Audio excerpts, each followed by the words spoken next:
அம்பேத்கரை மதிக்கிறீங்க, பெரியாரை விமர்சிக்கிறீங்க. பெரியாருடைய கருத்துக்கள் உள்ள போக கூடாதுங்கறத நீங்க உறுதியா இருக்கிறீங்க, ரைட்? இப்போ எந்த இடத்தில் நீங்கள் பெரியாரை விமர்சிக்கிறீர்கள், எந்த இடத்தில் நீங்கள் அம்பேத்கரை எதிர்க்கிறீர்கள்? பெரியார் பேசிய சில பேச்சுக்கள், இந்து மதம் என்பது நம்முடைய மூதாதையர்களின் மதம் அல்ல, அது நம் மீது திணிக்கப்பட்ட அடிமைத்தனம். ஏற்றுக்கொள்கிறீர்களா? அடுத்த கருத்து வரேன். சதுர் வர்ணம் அளிக்கப்பட வேண்டும், பார்ப்பன மதம் வேறு இருக்கப்பட வேண்டும், இது சாத்தியமாகுமா? இல்லையெனில் இந்து மதத்தில் இருந்து கொண்டு சமத்துவத்தை எதிர்பார்ப்பது விவேகமாகுமா?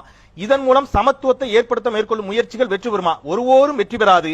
மதம் மாறுவதை தவிர சிறந்த வழி வேறொன்றும் இல்லை. மதம் மாறக்கூடாது என்று சொல்பவன் பிறவி முட்டாள். இந்த கருத்தை ஏத்துக்கிறீங்களா? அது அந்த முட்டாள் சொல்ல ஈவேரா முட்டாள் சொல்ல வேண்டியது. ஒரே